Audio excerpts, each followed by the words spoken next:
আন্তর্জাতিক ফুটবলের মঞ্চে আর্জেন্টিনার বিশ্বকাপজয়ী গোলকিপার এমিলিয়ানো মার্তিনেজ বরাবরই বিতর্কের কেন্দ্রে। গোলকিপার হিসেবে তার বীরত্ব যেমন প্রশংসিত, তেমনি খেলার মাঠে তার আচরণ নিয়ে বিতর্কেরও কমতি নেই। এবার আবারও নেতিবাচক কারণে আলোচনায় এলেন আর্জেন্টিনার বিশ্বকাপজয়ী এই গোলকিপার।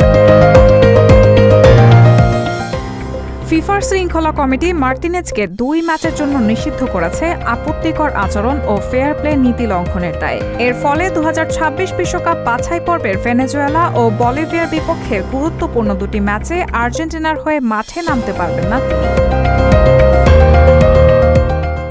মার্তিনেজের নিষেধাজ্ঞার পেছনে অবশ্য 2টি আলাদা ঘটনা দায়ী। প্রথম ঘটনা ঘটে 2024 সালের 5 সেপ্টেম্বর চিলির বিপক্ষে আর্জেন্টিনার বিশ্বকাপ বাছাই পর্বের ম্যাচে। ওই ম্যাচ শেষে উদযাপনের সময় কোপা আমেরিকার রেপ্লিকা ট্রফি নিয়ে অশালীন অঙ্গভঙ্গি করেন মার্তিনেজ। এর আগেও কাতার বিশ্বকাপ জয়ের পর ঠিক একই ধরনের উদযাপন করেছিলেন এই গোলকিপার, যা নিয়ে তখনও বিতর্ক তৈরি হয়েছিল।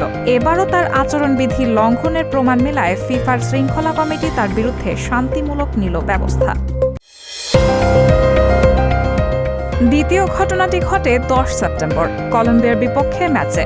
ওই ম্যাচে আর্জেন্টিনার পরাজয়ের পর মার্তিনেজ রাগান্বিত হয়ে মাঠ ছাড়েন এবং এক পর্যায়ে ক্যামেরা অপারেটরের সরঞ্জামে আঘাত করেন। এই ঘটনার পরপরই জনি জ্যাকসন নামে ওই ক্যামেরার অপারেটর স্থানীয় সংবাদ মাধ্যমে অভিযোগ করেন মার্তিনেজের আচরণে তিনি লাঞ্ছিত হয়েছেন এবং এই ঘটনা নিয়ে তিনি গভীরভাবে ক্ষুব্ধ। এই 2টি ঘটনার জন্যই মার্তিনেজকে শাস্তির মুখে পড়তে হয়।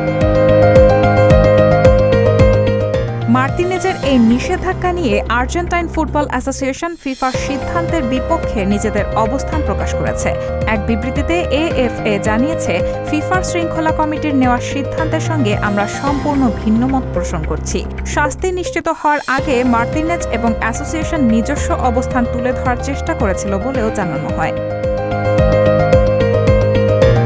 তবে আর্জেন্টিনার আপত্তি সত্ত্বেও ফিফার শৃঙ্খলা কমিটি তাদের সিদ্ধান্তে অটল থাকে এবং মার্তিনেজকে 2 ম্যাচের জন্য নিষিদ্ধ ঘোষণা করে। এর ফলে আর্জেন্টিনা 2024 বিশ্বকাপ বাছাই পর্বের গুরুত্বপূর্ণ 2টি ম্যাচে তাকে ছাড়া খেলতে বাধ্য হবে। আগামী 10 অক্টোবর ভেনেজুয়েলার বিপক্ষে এবং 15 অক্টোবর বলিভিয়ার বিপক্ষে ম্যাচে গোল পোস্টের দায়িত্বে মার্তিনেজকে দেখা যাবে না। Rehman moon, sound of nation.